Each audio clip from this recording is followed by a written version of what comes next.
Werribee Park is one of Victoria's go-to visitor destinations. It's full of history, full of gardens, and if you visit at the right time, it's in full bloom. Hi, I'm Ryan and I'm here at Werribee Park with my auntie Yvonne. We're going to take a look around the formal gardens of the Werebe Mansion and the Victorian State Rose Garden. Let's take a look. Werribee Park is 35 kilometres west of Melbourne, and it's known for the grand 140-year-old Werribee Mansion and the many surrounding gardens. Right next door is the Victorian State Rose Garden, and today we'll visit both. Before we start off, I want to acknowledge the traditional owners of the land on which this is filmed, the Wathawarong, the Woiwurrung and the Bunurong people of the Kulin Nation, and pay respects to their elders past, present and emerging. Visiting the Victorian State Rose Garden, we enter through the main gate. We admire some of the 5,000 roses here, set on 4.5 hectares of gently rolling lawns. There are benches around the gardens so you can stop and smell the roses, an offer that we take up. Roses love full sun, so be mindful that there isn't much shade here, and there are a few steps up into the rotunda.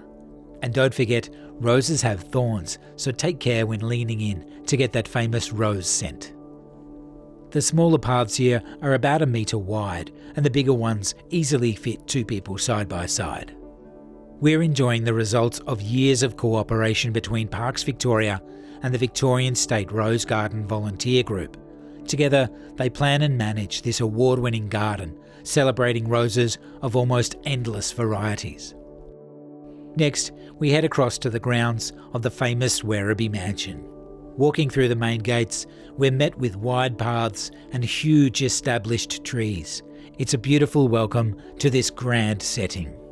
Many visitors come to enjoy free access to the gardens, for a picnic or a walk or both.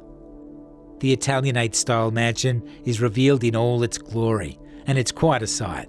Eve and I make our way across the stone path and head to the cafe. Resting at the tables with a coffee, we take in the views of the greenhouse and the wide lawn. Heading to the other side, which is where you'll find the accessible toilet, we make our way up the ramp and inside the building. The opulence here is something to witness.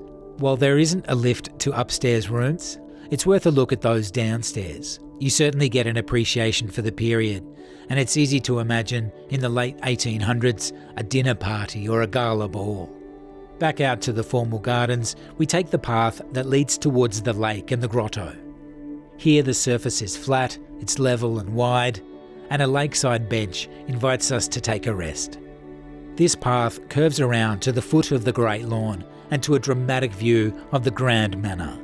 We continue on our path through the many species of trees and plants, and we emerge back at the mansion. Werribee Park has more than enough to keep curious visitors entertained. It's accommodating for visitors of all abilities and offers a wonderful afternoon with a slice of local history, gardens and grandeur. Come and visit the park and you'll be glad you did.